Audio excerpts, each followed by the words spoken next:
Could you just explain or just maybe unpack a little bit about sleep data? Have you seen some significant changes in the sleep data of your customers?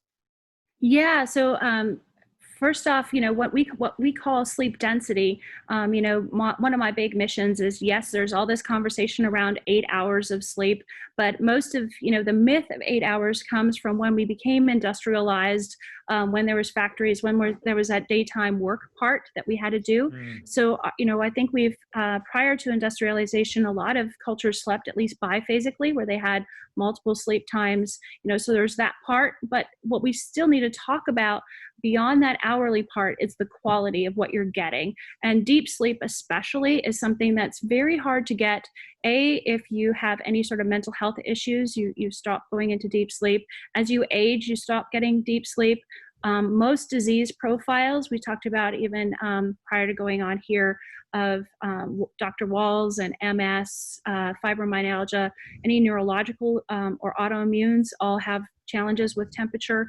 So, there's multiple cases where you're going to lose that deep sleep. And the value of deep sleep, they're just starting to hit the tip of the iceberg of all the things that happen that are so important to us during that time. So at the start of deep sleep, your brain actually gets washed. So your spinal fluid comes up, washes it, removes the toxins, removes some of that tau protein that they're seeing build up in Alzheimer's patients. Cognitive and memory loss are all sort of attributed as we get older to that lack of deep sleep. But then there's the physical part of all of our muscles and that recovery. So our athletes that use it for that physical side. They also need to get that deep sleep in order to have that muscle recovery. You mentioned cryotherapy. That's one of the benefits of cryotherapy. And deep sleep is a natural part of our body systems that allows us to get a lot of that same treatment to our muscles, to our organs, and allows us to recover.